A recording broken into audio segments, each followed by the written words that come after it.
अस्सलामुअलैकुम स्टूडेंट्स, आज हम एसएसटी पढ़ेंगे। तो सबसे पहले आप अपनी बुक देख लिए। आपकी बुक का नाम है social planet class 8 SST. Chapter start करने से पहले हम इसका आपको कंटेंट दिखा देते हैं, मतलब सिलेबस दिखा देते हैं। तो आप इसका कंटेंट ओपन कर लिए जल्दी से, फिर स्टार्ट करेंगे अपना चैप्टर। तो देखिए, हमने आपको PA2 का सिलेबस ऑलरेडी बता चुके हैं, ठीक है, बता रखा है ऑलरेडी। हिस्ट्री में आपके कितने चैप्टर आ रहे हैं PA2 में? 2 चैप्टर आ रहे हैं, चैप्टर नंबर 6, चैप्टर नंबर 7, जो कि हम इसमें एक चैप्टर यानी चैप्टर नंबर 6 ऑलरेडी कंप्लीट कर चुके हैं। हमारा जो बचा हुआ है वो क्या है? Chapter number 7। उसके बाद ज्योग्राफी में हमारा एक चैप्टर आ रहा है सिर्फ और सिर्फ एग्रीकल्चर, चैप्टर नंबर 4, जो कि हमारा पार्ट 7 इसका कंप्लीट हो गया था पिछली बार, और हमने पार्ट 8 हमारा रह गया था। जो आज हम पढ़ने जा रहे हैं वो हमारा पार्ट नंबर 8 है। ओके स्टूडेंट्स, उसके बाद सिविक्स की बात करें तो सिविक्स में भी 2 चैप्टर हैं, चैप्टर नंबर 5 और चैप्टर नंबर 6।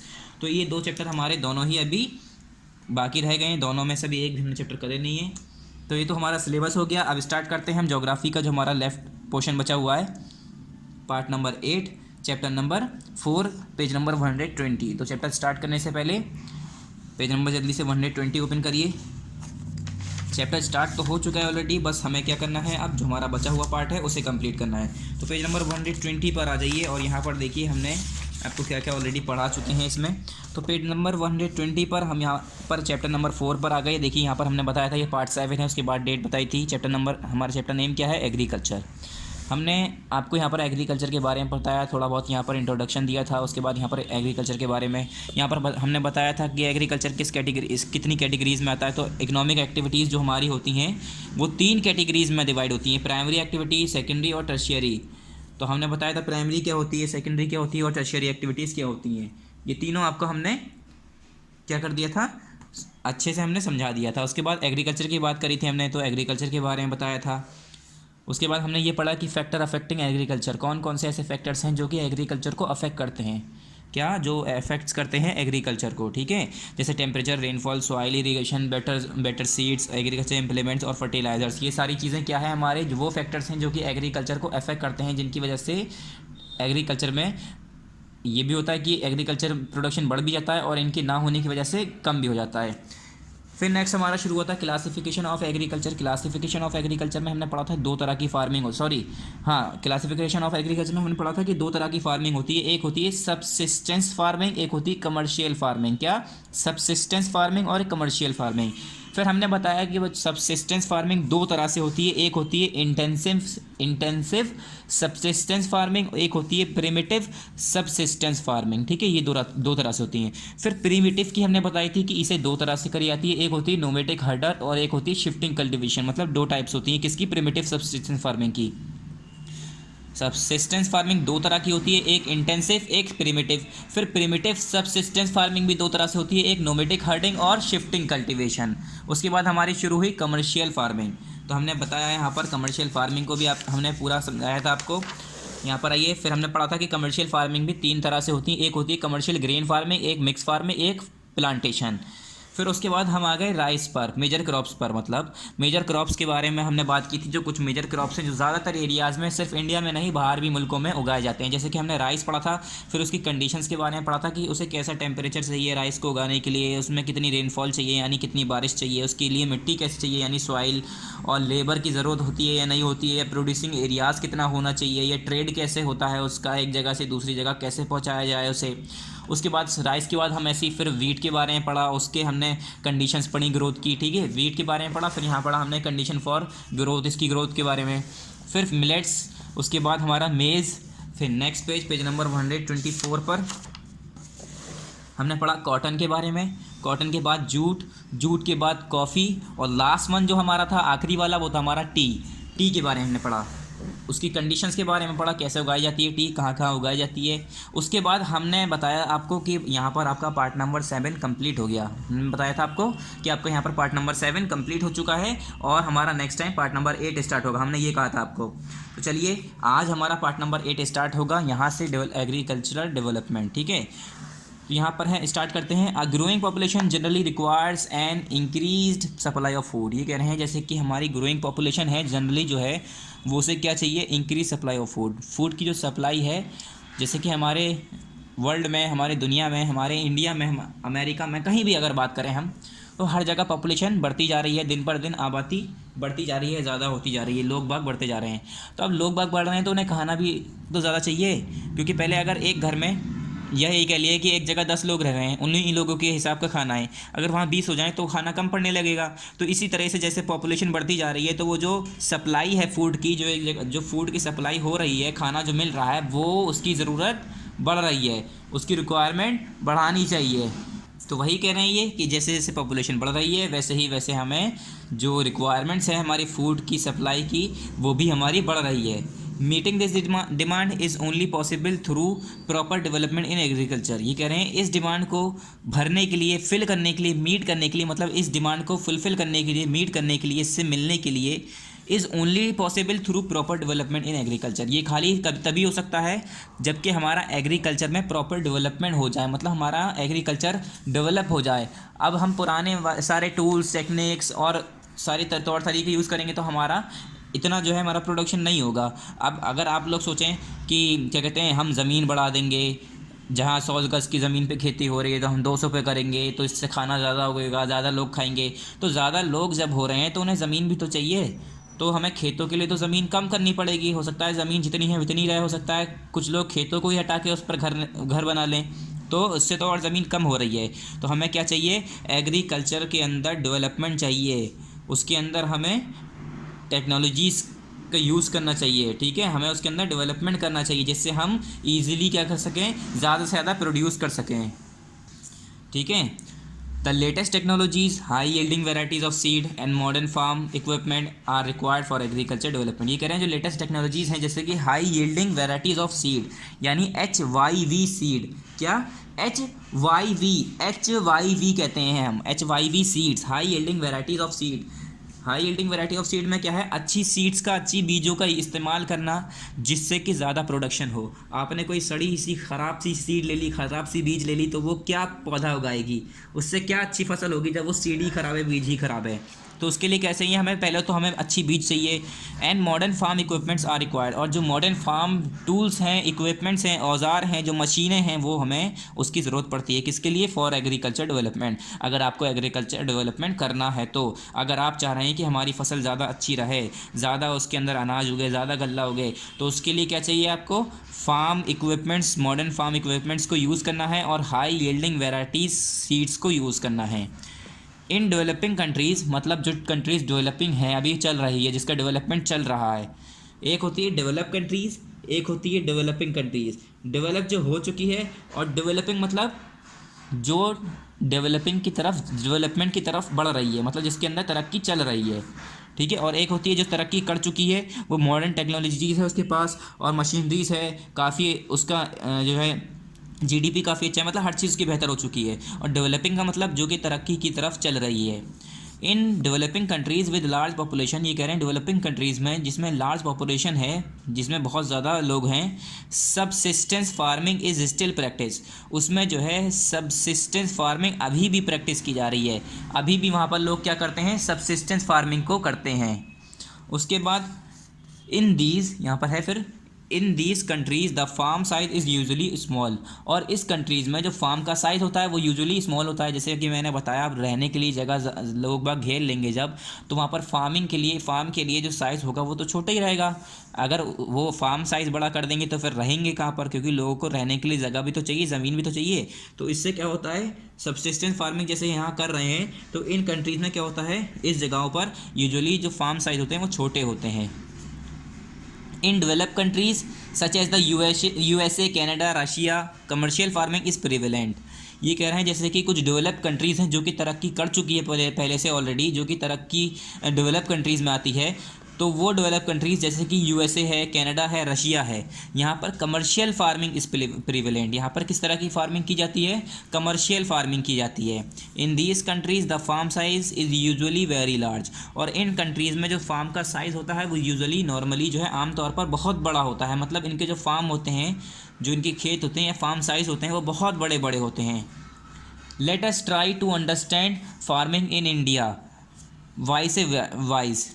ये कह रहे हैं चलो अब जो है हम इंडिया के अंदर बात करते हैं। ठीक है। अब इंडिया के फार्मिंग सिस्टम के अंदर पढ़ने की सिस्टम करते हैं। वाइस वर्स, ये लिखा है ना, vis-a-vis farming in the USA to know the difference in stages of development of agriculture in developing and develop countries. ये कह रहे हैं इंडिया के बारे में पढ़ते हैं और उसके साथ साथ यूएसए को मतलब उससे कोरिलेट करते हुए चलेंगे, मतलब मिलाते हुए चलेंगे, ठीक है, उससे कंपेयर करते हुए चलेंगे, कि जिससे हमें ये पता चल जाए कि development of agriculture in developing and develop countries की डिफरेंस क्या है एग्रीकल्चर के अंदर डेवलपमेंट आने में, डेवलपिंग कंट्रीज़ में और डेवलप कंट्रीज़ में। जैसे कि हमारा इंडिया है वो डेवलपिंग कंट्रीज़ में आता है और जो यूएसए है वो डेवलप कंट्रीज़ में आता है। तो डेवलप और डेवलपिंग कंट्रीज़ के एग्रीकल्चर डेवलपमेंट में कितना अंतर है, कितना डिफरेंस है, क्या फ़र्क है, ये जानने के लिए हम अब इंडिया की इंडिया के फार्मिंग के बारे में पढ़ेंगे, ठीक है। फार्मिंग इन इंडिया, इंडिया के अंदर फार्मिंग की बात करते हैं अब। चलिए, about 75% of Indians reside in villages and are dependent on agriculture. ये कह रहे हैं हमारे 100% लोग हैं इंडिया में, मतलब जितने भी पूरे लोग हैं उसमें से 75%, 75% लोग जो हैं गांव में रहते हैं। कहाँ पर रहते हैं? रिसाइड्स इन विलेजेस, गांव में रहते हैं। And are dependent on agriculture, और किस पे डिपेंड करते हैं? वो एग्रीकल्चर के ऊपर डिपेंड करते हैं, ठीक है। किस पे डिपेंड करते हैं? वो एग्रीकल्चर के ऊपर डिपेंड करते हैं, खेती बाड़ी के ऊपर, एग्रीकल्चर के ऊपर। Most of the farmers have small holdings plot of land, और काफ़ी जो इसमें से फार्मर हैं उनकी छोटी छोटी ऐसी जगह होती हैं जहाँ पर वो मतलब उनके पास जो ज़मीनें होती हैं वो बहुत छोटी छोटी होती हैं। Plots are small sized even for most big farmers. ये कह रहे हैं प्लॉट जो होते हैं वो भी छोटे छोटे साइज़ के होते हैं, और यहाँ तक कि जो बड़े बड़े फार्मर होते हैं उनके भी प्लॉट ज़्यादा बड़े नहीं होते, ठीक है। फार्मर चाहे वो, अब इंडिया में जो है बड़े फार्मर उन्हें कह देते होंगे जिनके पास थोड़ी बड़ी ज़मीन होती होगी, वरना अगर हम यूएसए की बात करें तो उनकी एकड़ों में ज़मीन होती है, हज़ारों एकड़ तक ज़मीन होती है, बहुत बड़ी बड़ी ज़मीन होती है। इतने पे तो वो खाली फार्मिंग करते हैं, करते हैं खेती। आपने अगर बाहर देखा होगा तो वो इतनी टेक्नोलॉजीज़ बाहर, इतनी बड़ी बड़ी टेक्नोलॉजीज़ की बाकायदा ड्रोन से और हेलीकॉप्टर से वो पूरे में दवाइयाँ छिड़क रहे हैं और पता नहीं क्या क्या करते हैं। इतने बड़े बड़े तो उनके फील्ड्स होते हैं खाली। Plots are small size even for most big farmers in some states of, फिर यहाँ पर है in some states of India where land reforms were completed successfully. ये कह रहे हैं कुछ स्टेट्स जैसे कि इंडिया में जहाँ पर लैंड रिफॉर्म्स जो है कंप्लीट हो चुका है सक्सेसफुली, पूरी तरह से लैंड रिफॉर्म्स हो चुका है। प्लॉट साइज इज़ समवॉट बिगर, वहाँ पर क्या है? प्लॉट साइज है थोड़ा बहुत बड़ा है, मतलब बाकी जो कंट्री इंडिया के अंदर बाकी स्टेट्स हैं उसके मुकाबले प्लॉट साइज उससे बड़ा है। कहाँ पर? जहाँ पर लैंड रिफॉर्म्स हो चुके हैं। A rich farmer in India may own a tractor और sometimes may hire one for ploughing his land. ये कह रहे हैं अगर कोई अमीर फार्मर है इंडिया का तो उसके पास क्या होगा? एक ट्रैक्टर होगा, और समटाइम्स में hire one for ploughing his land, और कभी कभी वो क्या करता है, एक ट्रैक्टर हो सकता है उसके पास अपना खुद का हो, या वो हायर कर लेता है लैंड को प्लो करने में, मतलब वो उधार ले लेता है, ठीक है, किराए पर ले लेता है, उधार नहीं मतलब किराए पर ले लेता है वो अपने खेत को प्लो करने में, प्लोइंग करने में। Small farmers may hire a tractor और may use bullocks for ploughing, और जो छोटे फार्मर होते हैं वो ट्रैक्टर को हायर कर सकते हैं और बुलक्स को हायर कर सकते हैं, मतलब बुलक्स जो होती हैं बैलगाड़ी जो होती हैं उसे हायर कर लेते हैं, किसे? खेतों को प्लो करने में। हल चलाते हैं ना, हल चलाना, तो उसे हम या तो फिर ट्रैक्टर की वजह से करते हैं मदद से, या हम बुलक्स की मदद से, बैलें जो होती हैं। Farmers often use high yielding variety seeds यानी HYV सीड, और फार्मर जो है वो यहाँ तक के हाई यील्डिंग वैरायटी सीड्स भी यूज़ करते हैं, यानी HYV सीड्स यूज़ करते हैं। इंडिया की बात कर रहे हैं हम। फर्टिलाइज़र्स यूज़ करते हैं, पेस्टिसाइड्स फॉर ग्रोइंग क्रॉप्स, और क्रॉप्स को बढ़ाने में पेस्टिसाइड्स भी यूज़ करते हैं। जो पेस्ट होते हैं और इंसेक्ट होते हैं उन्हें मारने के लिए पेस्टिसाइड और इंसेक्टिसाइड्स यूज़ किया जाता है, क्योंकि कुछ कीड़े ऐसे होते हैं, कुछ बैक्टीरिया ऐसे होते हैं जो पेड़ों पे, पौधों पे लग जाते हैं, वो उसे खाते रहते हैं, ख़राब कर देते हैं, तो उसके लिए इंसेक्टिसाइड लेते हैं और पेस्टिसाइड लेते हैं। Indian agriculture mainly depends on monsoon. ये कह रहे हैं जो इंडिया का एग्रीकल्चर है वो मेनली जो है पूरी तरह से मानसून पर डिपेंड करता है, जो मानसून सीज़न है हमारा। Some villages have a well developed irrigation system of canal और ट्यूबवेल। ये कह रहे हैं कुछ विलेजेस के पास जो है एक बहुत बेहतरीन इरीगेशन सिस्टम है कैनाल का और ट्यूबवेल का, ठीक है, मगर काफ़ी अभी भी ऐसे हैं जहाँ पर नहीं है। तो वही कह रहे हैं some villages have a well developed irrigation system of canals और ट्यूबवेल्स। फिर कह रहे हैं most of the support system for irrigation sorry for agriculture is provided by the government. और ये कह रहे हैं जो काफ़ी जो सपोर्ट सिस्टम मिल रहा है, जो सपोर्ट मिलता है काफ़ी एग्रीकल्चर के लिए, वो कहाँ से प्रोवाइड होता है? गवर्नमेंट के ज़रिए। मतलब ऐसा नहीं है कि उनके पास खूब पैसा है किसानों के पास, वो अपना पैसा यूज़ कर रहे हैं, अपनी पैसे को यूज़ करके, और ये सिस्टम जो अपने लिए सारी पर्टिकुलर जो चीज़ें हैं वो यूज़ कर रहे हैं। क्या होता है इसमें? हमारी जो गवर्नमेंट है वो बहुत ज़्यादा उसमें सपोर्ट करती है इन्हें, फार्मर्स को। The government provides soil testing facility. पहला काम क्या करती है गवर्नमेंट? जो गवर्नमेंट होती है वो सॉइल टेस्टिंग फैसिलिटी प्रोवाइड करती है। मतलब फार्मर को ये प्रोवाइड करती है कि उनके खेत में जाके सॉइल की टेस्टिंग होती है, जिससे पता चल जाता है किस तरह की सॉइल है। अगर एसिडिक है, ठीक है, मतलब जिसे हम कहते हैं ना अल्कलाइन या बेसिक है, या कहते हैं ना कि एसिडिक है या बेसिक है सॉइल, या सॉइल में ये चीज़ कम है, या हमें फर्टिलाइज़र अगर डालना है तो ऐसे डालना है, ऐसे डालना है। मतलब उसकी सॉइल की टेस्टिंग होती है कि ये अगर गेहूँ उग सकता है इस पर, या चावल उग सकता है, ठीक है, इस पर हम ये पेड़ उगा सकते हैं या नहीं उगा सकते। तो उसकी हमारे सॉइल टेस्टिंग होती है, सॉइल टेस्टिंग फैसिलिटीज़ प्रोवाइड करते हैं। उसके बाद subsidise seeds and fertiliser to farms. और फार्म्स को अच्छी सीड और अच्छा फर्टिलाइज़र प्रोवाइड करना, उन्हें फर्टिलाइज़र और फार्म्स को क्या करना? प्रोवाइड फर्टिलाइज़र और सीड्स प्रोवाइड करना, और यानी बीजें प्रोवाइड करना, अच्छी बीजें प्रोवाइड करना। Farmers generally do not have large storage facilities. और ये कह रहे हैं फार्मर जो होते हैं उनके पास लार्ज स्टोरेज फैसिलिटीज़ नहीं होती है। मतलब बस उनके पास, मान लो अगर किसी के पास 100 एकड़ का खेत है, उसने खेती करी, अब वो फसल काट के रखेगा कहाँ? उसके पास इतनी जगह ही नहीं है, लार्ज स्टोरेज फैसिलिटीज़ है ही नहीं। तो क्या होता है? ड्यू टू दिस, इसकी वजह से, they often have to sell the farm produce just after the harvest season. इसकी वजह से उन्हें क्या करना पड़ता है बच्चों? वो जो उगाते हैं चीज़ें, वो उगाते ही, उसके काटते ही क्या करते ही? हार्वेस्ट सीजन के बाद ही वो उसे फार्म जो प्रोड्यूस हुआ है हार्वेस्ट सीजन के बाद, उसे काटते ही क्या करते हैं? उसे बेच देते हैं। क्योंकि अगर उसके पास कोई बड़ी जगह हो, ठीक है, वेयर हाउस जिसे हम कहते हैं, अगर वो होता तो वो उसके अंदर सामान रख ले, अपना जो अनाज है, गल्ला है, रख ले। मगर उनके पास इतनी जगह ना होने के वजह से वो क्या कर देते हैं? फसल को काटते ही, फसल के काटने का सीज़न होता है एक, हार्वेस्ट सीजन जिसे कहते हैं, उसके काटते ही फसल को वो बेच देते हैं मार्केट में। They can not afford to wait for reaching favourable rates from the market. और वो, अब हम लोग सोचते हैं कि फार्मर इतने सस्ते क्यों बेच देते हैं, ये क्यों कर देते हैं, ऐसे क्यों कर देते हैं। अब क्या होता है? अगर सस्ता रेट चल रहा है तो उन्हें सस्ते रेट में बेचना पड़ जाएगा, क्योंकि उनके पास कोई जगह ही नहीं रखने की, ख़राब होगा, उससे अच्छा वो समझते हैं कि इससे अच्छा बेच ही दें हम। तो वो क्या करते हैं? They can not afford to wait for reaching favourable rates from the market. वो इसका इंतज़ार नहीं कर पाते हैं कि मार्केट से उनके लायक का रेट आए, कि जैसे कि अगर वो 10 रुपये किलो के हिसाब से बेच रहे हैं, तो वो 50 रुपये किलो हिसाब से अगर बेचना चाहें तो वो इतने दिन के लिए नहीं रुक सकते। कि अगर वो हो सकता, कुछ लोग होते हैं ना कि हम लोग जैसे, अब कोई बिजनेसमैन है, वो सोचे कि चलो कॉफ़ी, जैसे किसी ने कोई दुकान खोली, कैंटीन खोली है, वो सोचेगा कि चलो मैं कॉफ़ी बेचूंगा। तो गर्मी में हो सकता है कॉफ़ी थोड़ी ठंडी बिके, मगर ठंड में क्या होगा? लोग बाग महंगी कर देते हैं, कॉफ़ी महंगी बिकती है, तो इंतज़ार करते हैं लोग बाग कि अब ठंड आएगी तब हम कॉफ़ी बेचेंगे। ठीक है। सोडा कब बिकता है? सोडा बिकता है गर्मियों के मौसम में। ठंड में क्यों नहीं बिकता है? ठंड में बहुत कम लोग पीएंगे, और उसमें भी अगर इंसान सस्ता बेचेगा तभी बिक पाएगा। तो क्या होता है? इसी तरह से जो फार्मर होते हैं उनके पास कोई जगह ही नहीं रहती रखने के लिए, और उनके पास इतना टाइम नहीं होता कि वो इंतज़ार करें कि हमें ढंग का पैसा मिले तब हम बेचें। उन्हें क्या है, उनके पास अब जगह ही नहीं है। अब वो इंतज़ार नहीं कर पाते कि मार्केट में पैसे थोड़ा बढ़ जाए। जैसे अब कोई है गेहूँ बेच रहा है कोई फार्मर, तो वो अगर ये सोचे कि चलो मार्केट में जब गेहूँ के पैसे बढ़ जाएंगे, दाम बढ़ जाएंगे, तब बेचूंगा, तब मुझे अच्छी रकम मिल जाएगी। ठीक है, तो अगर वो इतना इंतज़ार करेगा जब तक उसकी फ़सल ख़राब हो जाएगी। ठीक है, तो इसके लिए ये उनके लिए कंडीशन फेवरेबल रेट्स में नहीं बेच पाते, वो एफर्ट नहीं कर पाते, इतना टाइम नहीं रुक सकते वो। उससे क्या होता है? वो जल्दी बेच देते हैं। The government even tries to help in this regard by buying these produce at minimum support price, यानी एमएसपी जो होता है हमारा, एमएसपी होता है मिनिमम सपोर्ट प्राइस। इसमें क्या होता है? जो गवर्नमेंट होती है अब वो ट्राई करती है कि इस रिगार्ड में, इस परेशानियों को ख़त्म करने के लिए गवर्नमेंट क्या करती है, उनसे जो है वो सारा सामान खुद ख़रीद लेती है गवर्नमेंट, और फिर वो हल्के हल्के करके मार्केट में बेचती रहती है, और मार्केट में अपना पैसा, मतलब जो अपना रेट होता है वो बताती है। अब गवर्नमेंट क्या करती है? मिनिमम सपोर्ट प्राइस, जितना सपोर्ट प्राइस उसे कर सकती है, जितना प्राइस उसे दे सकती थी, उसके हिसाब से वो उससे सामान ख़रीदते हैं फार्मर से, और उसे मार्केट में फिर सेल करते हैं।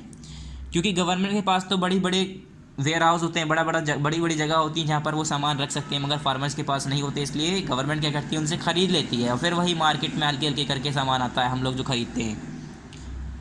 Some farmers also keep cattle and poultry.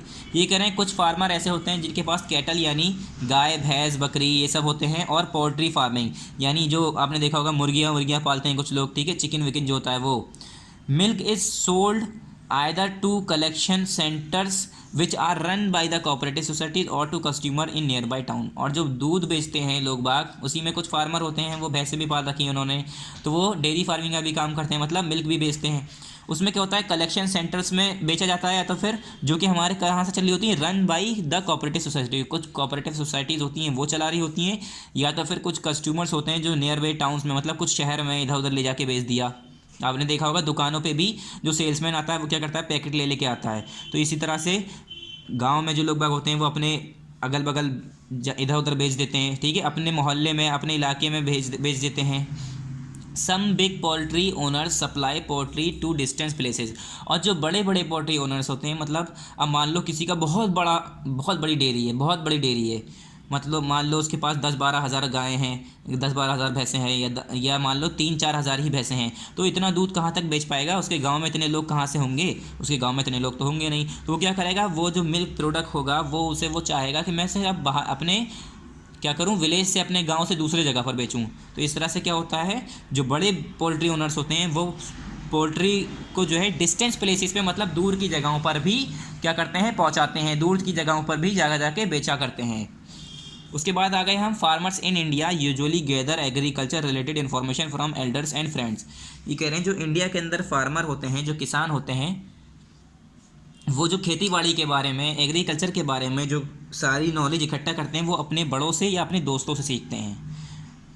Sometimes officers in the agriculture department also pass on valuable information about farming activities. और कभी कभी ऐसा होता है कि कोई ऑफिसर्स आ गया एग्रीकल्चर के अंदर तो उसने बता दिया। कभी कभी क्या होता है, जैसे कि वैसे आपने देखा होगा कि किसी के फादर जो हैं अगर किसान हैं या उनकी कोई फार्म है, तो चलो मान लो कोई किसी का फादर किसान है, तब क्या होता है, उसका जो बेटा होगा किसान का, वो अपने पिता से है, अपने फादर से, अपने पापा से, अपने डैडी से, जो भी कह लिए, उनसे सीखता है, ना कि वो इधर उधर पढ़ता है कि कैसे खेती करनी, कैसे क्या करना है क्या नहीं करना। वो क्या करता है, अपने जो एल्डर्स होते हैं, अपने जो बड़े होते हैं या अपने दोस्त होते हैं, उन्हें देख देख के सीखता है और फिर वैसे ही काम करता है। कभी कभी क्या होता है कि जो हमारे ऑफिसर्स होते हैं एग्रीकल्चर डिपार्टमेंट के, तो एग्रीकल्चर डिपार्टमेंट के जो एग्रीकल्चर होते हैं वो भी कभी कभी इन जगहों पर पास होते हैं, गुजरते हैं और उन्हें नॉलेज देते हुए जाते हैं। मतलब कभी कभी एग्रीकल्चर डिपार्टमेंट से लोग भेजे जाते हैं सर्वे के लिए, क्योंकि अगर जैसे हमारा इंडिया है तो इंडिया के अंदर गवर्नमेंट तो चाहेगी कि हमारी इंडिया बढ़ जाए, उसकी तरक्की हो, उसमें खेती अच्छी हो, फसल अच्छी हो गए, तो क्या करते हैं, एग्रीकल्चर डिपार्टमेंट के जो ऑफिसर्स होते हैं उन्हें भेजते हैं या इधर उधर, उन्हें बताते हैं कि आप लोगों को बताइए, पढ़ाइए, उन्हें नॉलेज दिए कि कैसे खेती करनी है, क्या यूज़ करना है क्या नहीं करना है, ठीक है। तो वो वैल्यूएबल इंफॉर्मेशन फार्मिंग एक्टिविटीज़ से रिलेटेड वो उन्हें प्रोवाइड करते हैं, बताते हैं। Farming related programmes on radio and Doordarshan are also helpful for farmers. और कुछ फार्मिंग रिलेटेड प्रोग्राम होते हैं, मतलब टीवी पे या रेडियो पे आते हैं फार्मिंग रिलेटेड प्रोग्राम, उसमें बताया जाता है कि अपने खेतों को कैसे करें, क्या करें, ठीक है, अपने खेतों को कैसे उपजाऊ बनाएं, क्या क्या मिलाएं, उसमें पूरा तरीका बताया था। मतलब एक तरह से उन्हें पढ़ाया जाता है, जैसे हम आपको बता रहे हैं कि फार्मिंग क्या होती है, एग्रीकल्चर क्या होता है, तो इसी तरह से उन्हें ही पढ़ाया जाता है कि खेती करते कैसे हैं और किस तरह से करनी चाहिए, क्या नहीं मिलाना चाहिए, क्या मिलाना चाहिए, सॉइल अच्छी कौन सी होती है, कि अगर गेहूं की खेती करनी है तो कौन से मौसम में करें, और कितना पानी मिलाएं, कितने दिन तक उसकी फसल को पानी लगाएं, ये सारी चीज़ें हम बताते हैं उस पर। किस पे, मतलब हम नहीं बताते, टीवी के ज़रिए, रेडियो के ज़रिए, ठीक है, दूरदर्शन चैनल है जो आपने सुना ही होगा पहले, बहुत पुराना चैनल है, उसके ज़रिए क्या करते हैं फार्मर्स को, ये बहुत ज़्यादा हेल्पफुल होता है और फार्मर को इससे मदद करते हैं। नेक्स्ट पेज नंबर 126 ओपन कर लिए students. Cropping pattern in India. India के अंदर क्रॉपिंग पैटर्न क्या है? In India agriculture is the main stay of the economy. ये कह रहे हैं इंडिया के अंदर जो इकनॉमी का मेन स्टे है वो क्या है? एग्रीकल्चर है।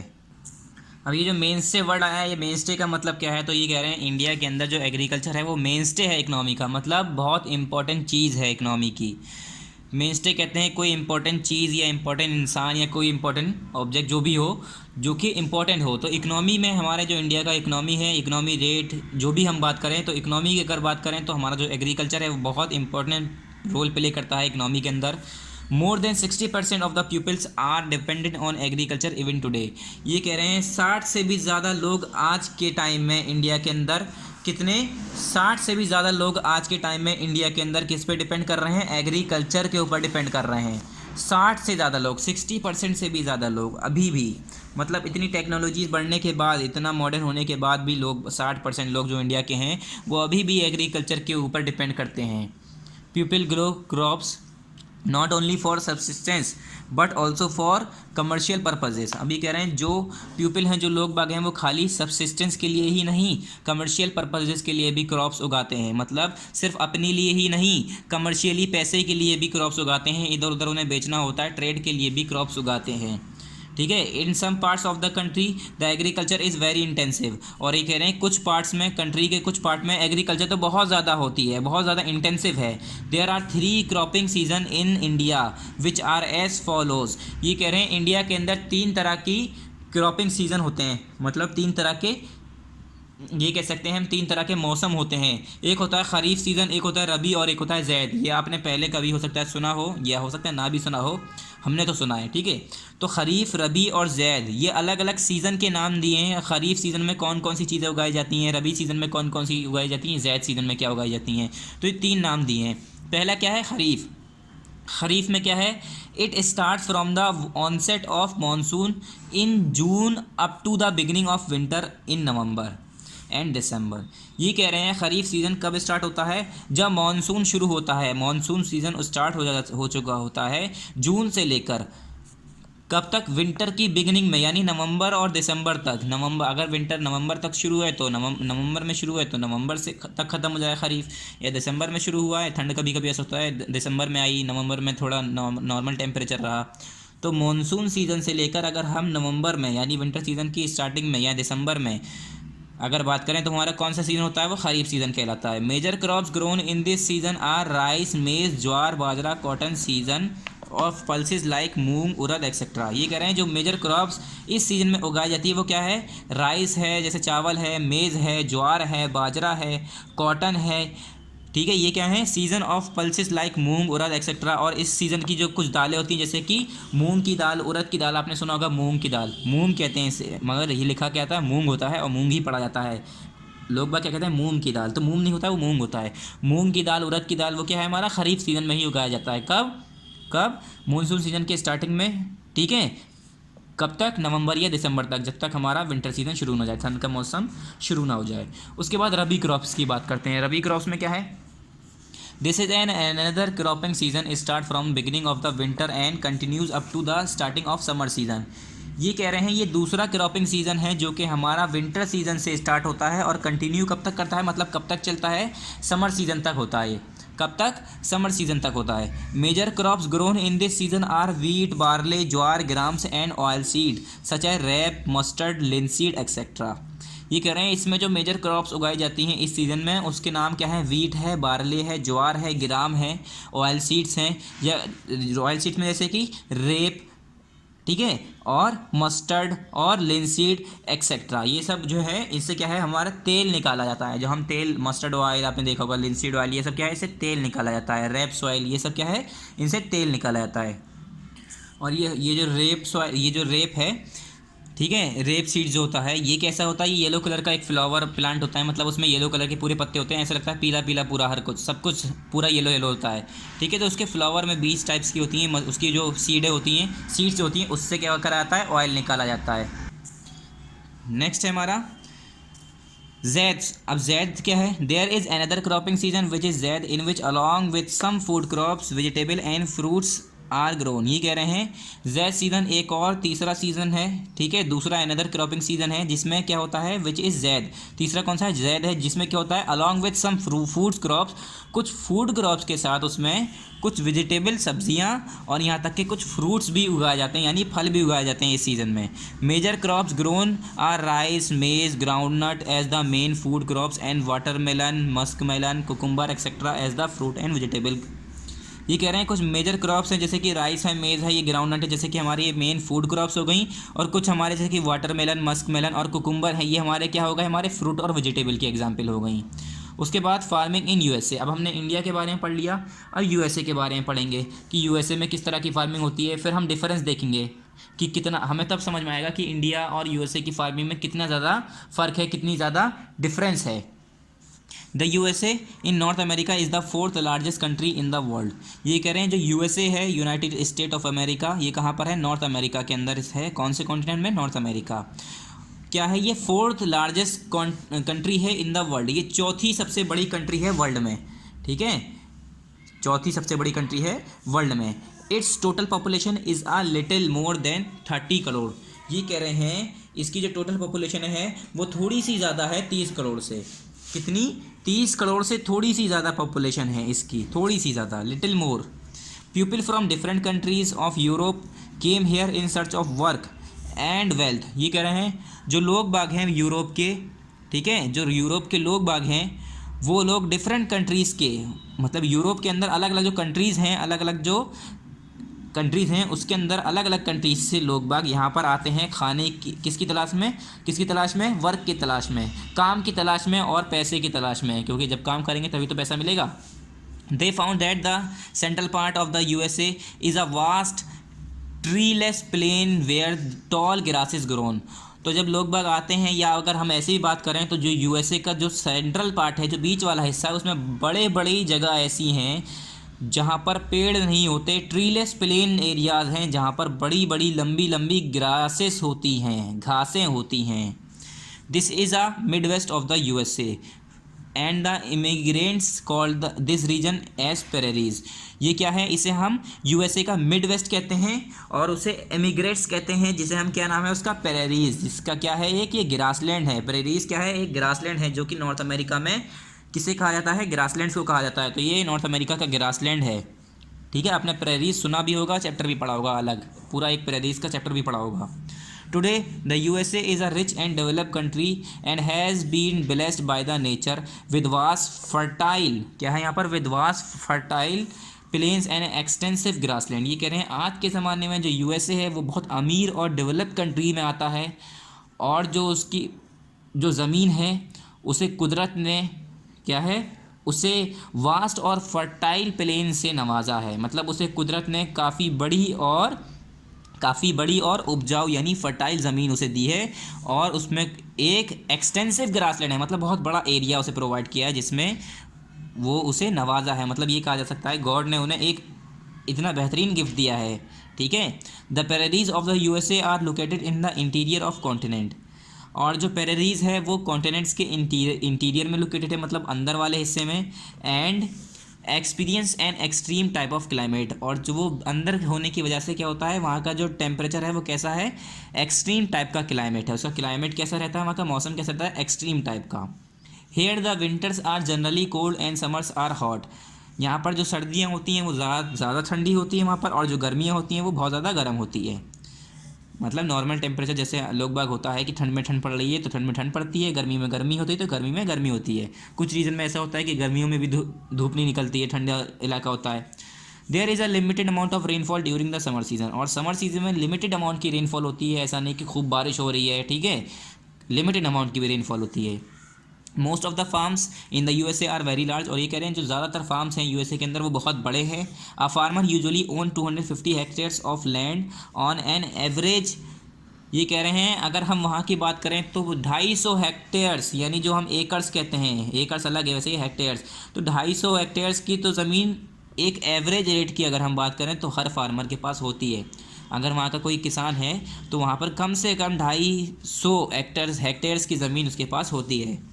The geographical condition such as relief of the land, climatic condition etcetera favour the cultivation of the large variety of crop such as corn, soybean, wheat and sugar beet. ये कह रहे हैं जो वहाँ की जोग्राफिकल कंडीशन है, जैसे कि वहाँ का रिलीफ है, लैंड का रिलीफ है, क्लाइमेटिक कंडीशन है, ये सारी चीज़ें जो हैं वो कल्टीवेशन को, लार्ज वैरायटी ऑफ क्रॉप्स की कल्टीवेशन को फेवर करती है, ठीक है। जैसे कि कॉर्न है, सोयाबीन है, कॉर्न समझ गए होंगे जो भुट्टा होता है, ठीक है, जो कॉर्न होता है, सोयाबीन होता है, वीट है, शुगर बीट है, ये सारी चीज़ें। Due to the size most of the farm work such as ploughing, seeding, harvesting, threshing etcetera is done by with the help of machines. अब इतनी बड़ी बड़ी जगह होने की वजह से, जो इतनी बड़ी बड़ी फील्ड होने की वजह से, इतने बड़े बड़े फार्म होने की वजह से क्या होता है, वो लोग ज़्यादातर मशीनों का इस्तेमाल करते हैं। क्यों? इतनी बड़ी ज़मीन पे कैसे इंसान चल लेगा, 250 हेक्टेयर चलना भी इंसान थक जाएगा। तो इतनी बड़ी बड़ी ज़मीन पे क्या करते हैं वो लोग, मशीनों का इस्तेमाल करते हैं। ठीक है, इंसान कब तक करता रहेगा काम, थक जाएगा, और कितने मजदूर रख लेगा, इतना पैसा उसमें लगेगा। फिर यहाँ पर है laboratories test and advise about type and quantity of fertiliser to be use. वहाँ पर लेबोरेटरी टेस्ट होता है बाकायदा। यहाँ पर ये भी देखा जाता है कि किस तरह की फर्टिलाइज़र को यूज़ करना है, कितनी क्वांटिटी को यूज़ करना है। ठीक है, और उसमें टेस्ट किए जाते हैं मशीन उस पर सॉइल में कि सॉइल हमारी ठीक तो है, कहीं इसमें सॉइल में फर्टिलिटी की कुछ कमी तो नहीं है, या कोई इसमें एसिडिक तो कंपाउंड नहीं है, या एसिडिक तो नहीं हो गई है हमारी सॉइल। क्या होता है, फर्टिलाइज़र यूज़ करने से एसिडिक हो जाती है, बेसिक हो जाती है, तो इससे चेक करते रहते हैं वो लोग, so that the nutritional level of the soil can be maintain. और किस लिए उसमें हमेशा चेक करते रहते हैं कि कहीं न्यूट्रिशनल लेवल जो है वो सॉइल का मेंटेन रहे, कहीं कम तो नहीं हो रहा है, कहीं ऐसा तो नहीं है सॉइल के अंदर कोई न्यूट्रिशन ना हो जिससे हमारी फसल ख़राब हो जाए, तो उससे चेक करते रहते हैं। Control playing and rotation of crops are regularly practice. और यहाँ की जो मेन टाइप है फार्मिंग की वो क्या है, कंटूर प्लोइंग और रोटेशन ऑफ क्रॉप्स। यहाँ पर कंटूर प्लोइंग और रोटेशन ऑफ क्रॉप्स यहाँ पर रेगुलरली प्रैक्टिस की जाती है, मतलब ये तरीका हमेशा लगातार करते रहते हैं। अब ये 250 हेक्टेयर जो हमने बताया था, ये बहुत बड़ी ज़मीन होती है। चलिए स्टूडेंट्स, तो इसकी एक्सरसाइजेस भी कर लेते हैं। ठीक है, यहाँ पर हमारी रीडिंग कंप्लीट हो चुकी है। नेक्स्ट हमारा एक्सरसाइज है। तो एक्सरसाइज में पहला क्या है, चूज़ द करेक्ट ऑप्शन। हर बार की तरह ये भी हमें किस में करना है, बुक में ही रहने देना है, चूज़ द करेक्ट ऑप्शन। उसके बाद ट्रू फॉल्स है, ये भी हमें बुक में रहने देना है। उसके बाद मैच द फॉलोइंग, ये भी बुक में रहने देना है, और fill in the blanks book में। आंसर दी फॉलोइंग क्वेश्चंस, यानी answer these question in brief और answer these question in details. सिर्फ ये दोनों चीज़ें हैं जो आपको एक्सरसाइज ई और एक्सरसाइज एफ किस में करना है, आपको बुक में नहीं करना है बल्कि ये कॉपी में करना है। बाकी जितना भी पोर्शन है आपका वो सब बुक का है, ये हमारा किस में है, कॉपी का है। तो ये दोनों चीज़ें हम कॉपी में करेंगे। और स्टार्ट करते हैं चूज़ द करेक्ट ऑप्शन से। चूज़ द करेक्ट ऑप्शन का पहला है which of these is a plantation crop. ये करें इसमें से, तीनों में से, चारों में से कौन सा ऑप्शन ऐसा है जो कि प्लांटेशन क्रॉप्स की एग्जाम्पल है। तो हमने पहले बताया था बनाना जो है वो प्लांटेशन क्रॉप्स में आता है। किस में आता है, प्लांटेशन क्रॉप्स में। कॉर्न है, राइस है, वीट है, ये हमारा प्लांटेशन क्रॉप्स में नहीं आता है। ठीक है, ये तीनों चीज़ें हमारी प्लांटेशन क्रॉप्स में नहीं आती हैं। तो इसका ऑप्शन क्या हो गया, ऑप्शन नंबर डी हो गया। डी पर आप टेक कर दिए बनाना। उसके बाद सेकंड है which is not an important output in the agriculture system. ये कह रहे हैं एग्रीकल्चर सिस्टम में कौन सी ऐसी चीज़ है जो कि इंपॉर्टेंट आउटपुट नहीं है। तो देखो पोल्ट्री है, इरीगेशन है, डेयरी फार्मिंग, सभी ये तीनों चीज़ें हमारी इरीगेशन सिस्टम में आती हैं। हमारा एग्रीकल्चर सिस्टम में सारी चीज़ें ये इंक्लूड होती हैं। तो ये क्या हो गया, नन ऑफ दीज हो गया इसका। इस पर आप टेक कर दिए नन ऑफ दिस पर, डी पर। फिर थर्ड है which of the following is not a tertiary activity. ये कह रहे हैं कौन सी ऐसी एक्टिविटी है जो कि टर्शियरी एक्टिविटी नहीं है। तो ट्रांसपोर्ट सिस्टम और ट्रांसपोर्ट और इंश्योरेंस, क्या, ट्रांसपोर्ट और इंश्योरेंस, ये दोनों हमारा जो होता है इंश्योरेंस और ट्रांसपोर्ट, ये हमारा टर्शियरी सिस्टम में आता है। मगर जो हमारे फिशिंग है ये हमारी प्राइमरी एक्टिविटी है। कौन सी एक्टिविटीज़ है ये प्राइमरी एक्टिविटी में आता है। ठीक है, तो इसका क्या हो गया, ऑप्शन नंबर सी करेक्ट है। तो आप सी पर टिक कर दिए। उसके बाद है स्टेट ट्रू और फॉल्स। ट्रू फॉल्स में हमें पहला हमारा क्या है, rice and wheat are the staple diet in most part of the world. ये कह रहे हैं जो हमारा राइस और वीट है वो स्टेपल डाइट है वर्ल्ड के काफ़ी पार्ट में, वर्ल्ड के काफ़ी हिस्से में। मतलब वो जो राइस और वीट है वो ज़्यादातर लोग बाग राइस और वीट को अपने डाइट में लेते हैं, मतलब ज़्यादातर खाते हैं। तो ये तो नॉर्मल फूड है हर इंसान का। चावल और जो हमारा गेहूँ होता है, मतलब जो हम चावल और वीट यानी गेहूँ यानी आटा जिससे हम बनाते हैं। ठीक है, ये राइस और वीट हमारा क्या हो गया, स्टेपल डाइट है। नॉर्मली हर जगह ये चीज़ खाई जाती है, हर जगह वर्ल्ड के मेरे हिसाब से कोई ही ऐसी जगह होंगी जहाँ पर ये दोनों चीज़ें ना खाई जा रही हैं। तो ये क्या हो गया, ट्रू हो गया। ठीक है, पहला क्या है, ट्रू। सेकंड क्या है, T grows well in alluvial soil. ये कह रहे हैं जो टी होती है, जो चाय होती है, चाय की पत्ती जो हम कहते हैं जिसे हम, तो वो जो चाय होती है वो हम जो है ये कह रहे हैं एलुवियल सॉइल में उगाते हैं। तो एलुवियल सॉइल में नहीं उगाते हम चाय। कैसी टी जो होती है वो कैसी सॉइल में होती है, ह्यूमस मिक्स्ड होती है। वो कैसी होती है, ह्यूमिड क्लाइमेट वाली ह्यूमस मिक्स, जिसमें खूब सारा ह्यूमिडिटी मिक्स हो, ऐसी सॉइल में। और एलुवियल सॉइल कैसी होती है, उसमें ह्यूमस मिक्स नहीं होता है। तो ये क्या होती है, ये क्या हो गया, फॉल्स। थर्ड है black soil is ideal for cotton. ये कह रहे हैं जो ब्लैक सॉइल होती है वो कॉटन के लिए आइडियल होती है। तो ये बिल्कुल ट्रू बात है। जैसे हमने पहले आपको बताया था कॉटन के बारे में हमने पढ़ा था, उसमें हमने बताया था कि फैक्टर्स जो जो उसके लिए चाहिए डेवलपमेंट के लिए, ठीक है, मतलब फैक्टर्स क्या क्या चाहिए जिससे वो उसकी ग्रोथ हो। तो कॉटन के लिए ब्लैक सॉइल बहुत अच्छी मानी जाती है, तो इसलिए ये क्या है, ट्रू है। फिर फोर्थ है subsistence farming is practised in the USA. ये कह रहे हैं यूएसए के अंदर सबसिस्टेंस फार्मिंग होती है। तो हमने बताया था यूएसए के अंदर सबसिस्टेंस फार्मिंग नहीं यूज़ होती, ठीक है, यूएसए के अंदर सबसिस्टेंस फार्मिंग नहीं यूज़ होती है, ठीक है, वो कमर्शियल फार्मिंग करते हैं, उनकी लार्ज एरियाज़ पर फार्मिंग करते हैं वो लोग, ठीक है, हमने ही बताया था आपको। तो ये क्या हो गया, फॉल्स हो गया। उसके बाद मैच द फॉलोइंग पे आ जाते हैं। यहाँ पर मैच द फॉलोइंग्स हैं, उसमें कॉलम ए कॉलम बी को हमें मैच करना है। पहला है हमारा टी। अब ये बताना है टी किससे मैच करेगा, तो हमने बताया था टी कैसे क्लाइमेट में होता है, ह्यूमिड क्लाइमेट चाहिए होता है टी के लिए। उसके बाद कॉफ़ी की बात करें तो कॉफ़ी को क्या चाहिए, ह्यूमस मिक्स सॉइल। कॉफ़ी को ऐसी सॉइल चाहिए जो कि ह्यूमस मिक्स्ड हो, और टी को भी ह्यूमस मिक्स सॉइल चाहिए होती है। तो टी के लिए हमारा ये भी ठीक है, ये भी ठीक है, मगर फिर कॉफ़ी के लिए हमारा कोई ऑप्शन नहीं बचता, तो कॉफ़ी वाला ऑप्शन हमने ए से मिलाया, ह्यूमस मिक्स सॉइल, ठीक है। और टी के लिए हमारा ह्यूमिड क्लाइमेट ठीक है, तो इसलिए हमने इससे इसे मैच कर दिया है। फिर थर्ड की बात करें मिलेट्स, तो मिलेट्स का हमने बताया था मिलेट्स कहाँ पर उगाए जाते हैं, सैंडी सॉइल में, रेतीली मिट्टी जो होती है, ठीक है, कहाँ पर, सैंडी सॉइल, जो रेतीली मिट्टी होती है वहाँ पर मिलेट्स उगाए जाते हैं। फिर राइस की बात करें तो राइस क्या है, एल्यूवियल सॉइल में उगाया जाता है। राइस कैसी सॉइल में उगाया जाता है, एल्यूवियल सॉइल में, ठीक है। तो ए के आगे हमने लिखा है 2, फिर 4, फिर 1 और 3, यानी पहले का 1 का क्या है सी, सेकंड का क्या है ए, थर्ड का क्या है सैंडी सॉइल यानी डी, और 4 है राइस, राइस का क्या है बी, एलुवियल सॉइल। ये हमारे मैच द फॉलोइंग हो गए। फिल इन द ब्लैंक्स पे आ जाते हैं। पहला क्या है, fill in the blanks, mix farming is also practice in Europe.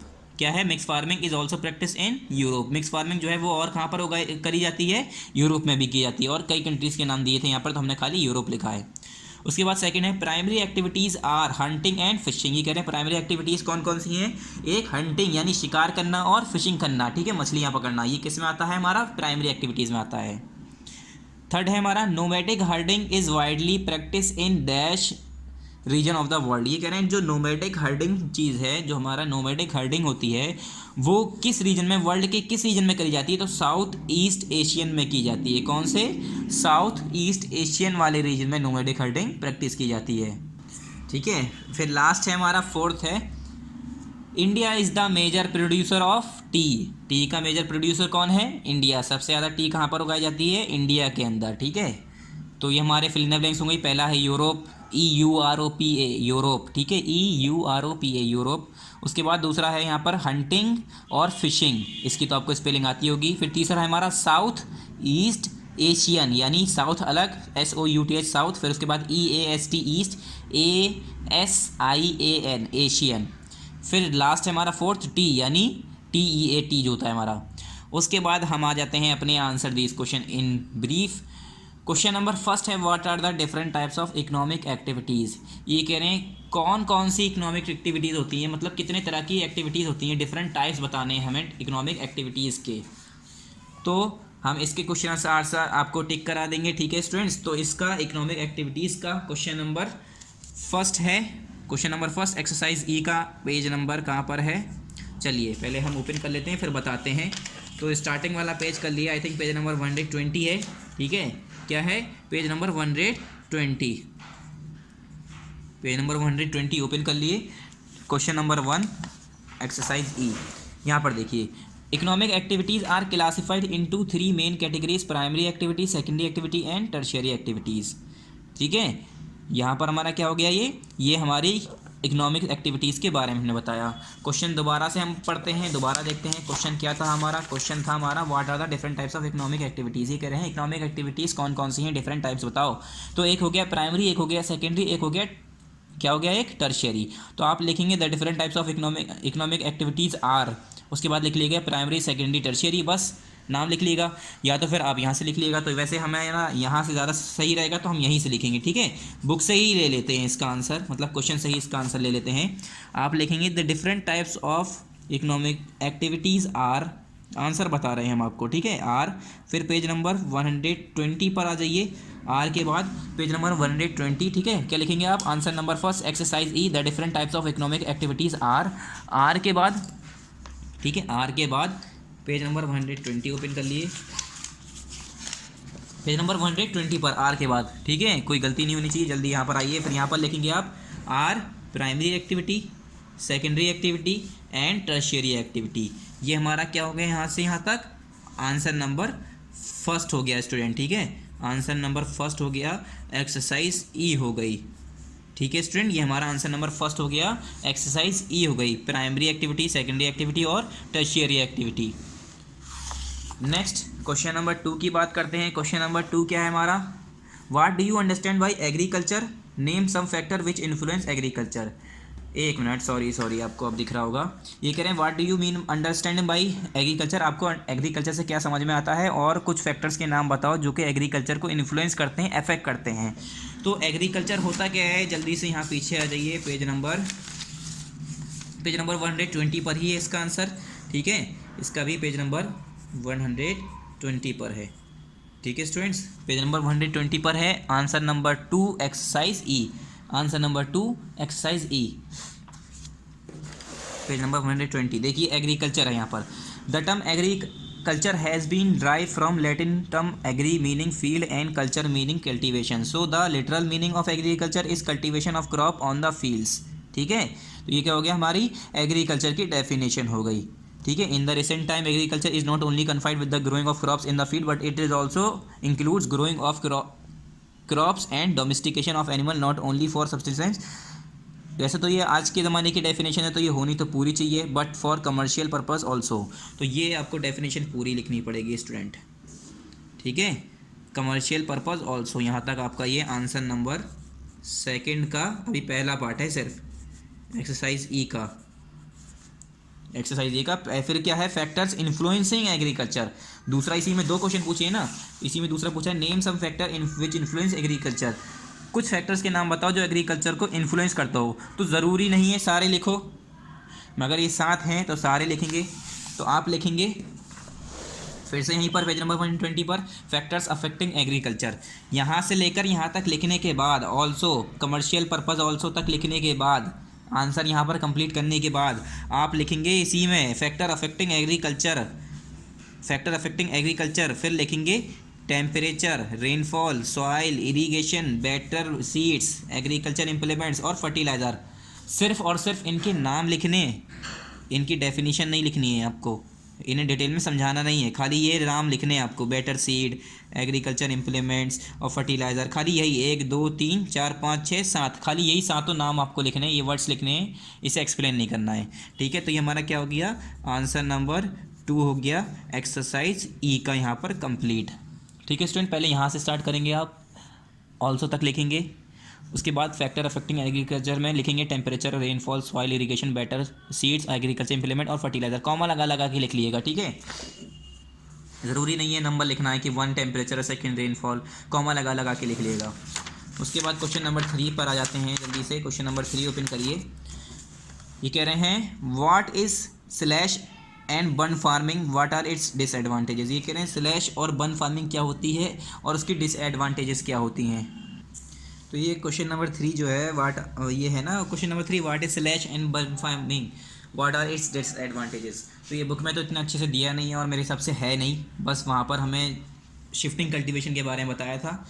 तो ये जो स्लैश और बन फार्मिंग है ये भी एक हमारा शिफ्टिंग कल्टीवेशन की ही तरह होता है, होता नहीं होता है, बस सेम होता है, ठीक है। तो जो शिफ्टिंग कल्टीवेशन होता है उसी की ही तरह होता है। तो ये मैंने क्वेश्चन कॉपी में कर रखा है, तो आप इसे कॉपी में कर लिए, ठीक है, देख लिया आप। और जैसे हम करते हैं हर बार की तरह, हमारा कौन सा है? आई थिंक ये पार्ट नंबर 4 है स्टूडेंट्स, सॉरी, एक बार देख लेते हैं, हमने देखा नहीं। ये हमारा है पार्ट नंबर 8 है, हमने पार्ट नंबर 4 लिख दिया है गलती में, तो आप पार्ट नंबर 8 लिख दिएगा, ठीक है। तो यहाँ पर आपको क्या लिखना है? पार्ट नंबर 8, हम इसे चेंज कर देते हैं, यहाँ पर पार्ट नंबर 8 हो जाएगा।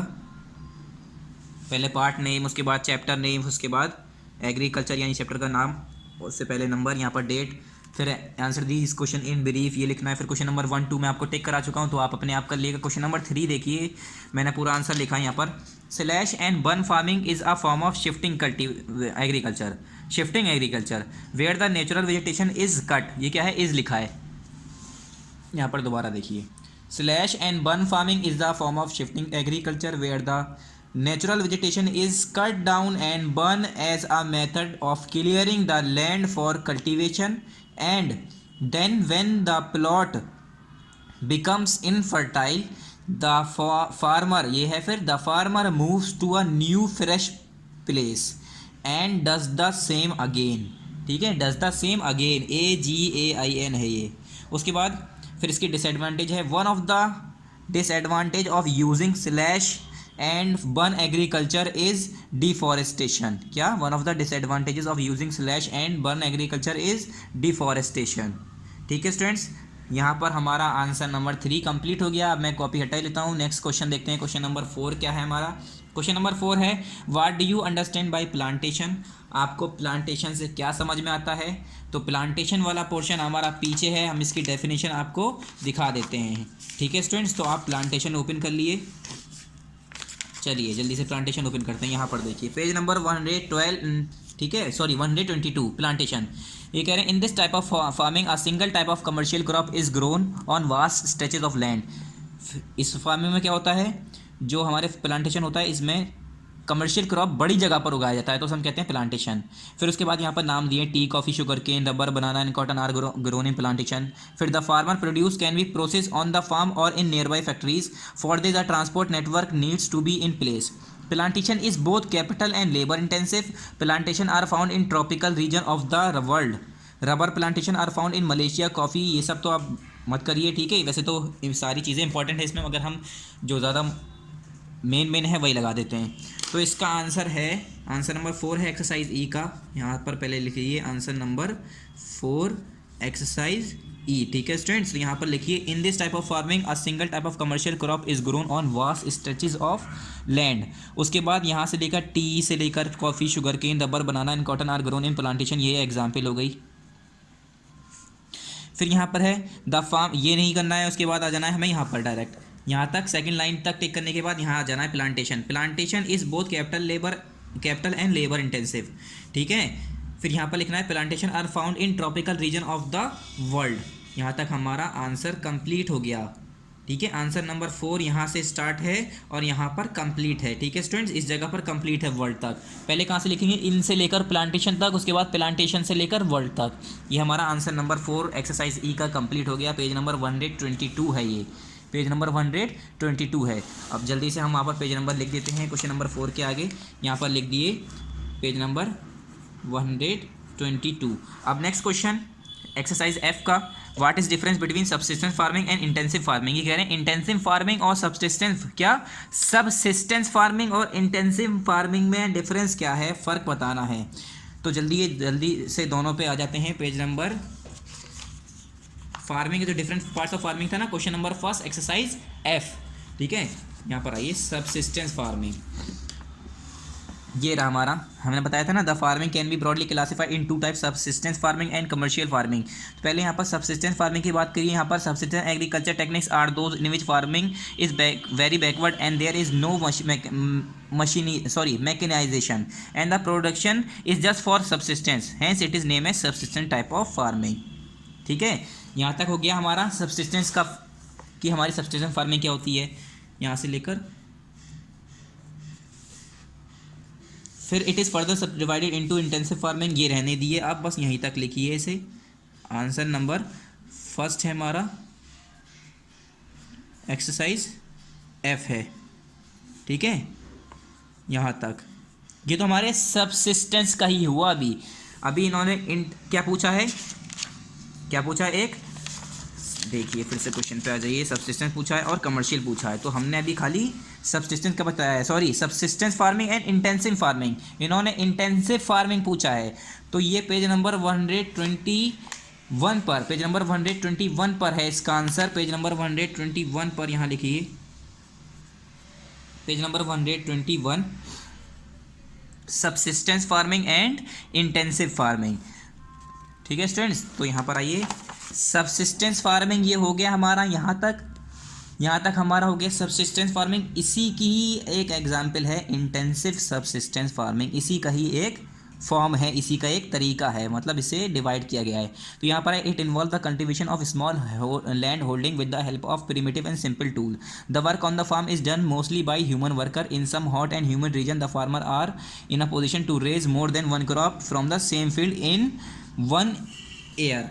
यहाँ तक ये हो गई हमारी इंटेंसिव सब्सिस्टेंस फार्मिंग की, ये हो गई हमारी सिर्फ सब्सिस्टेंस फार्मिंग।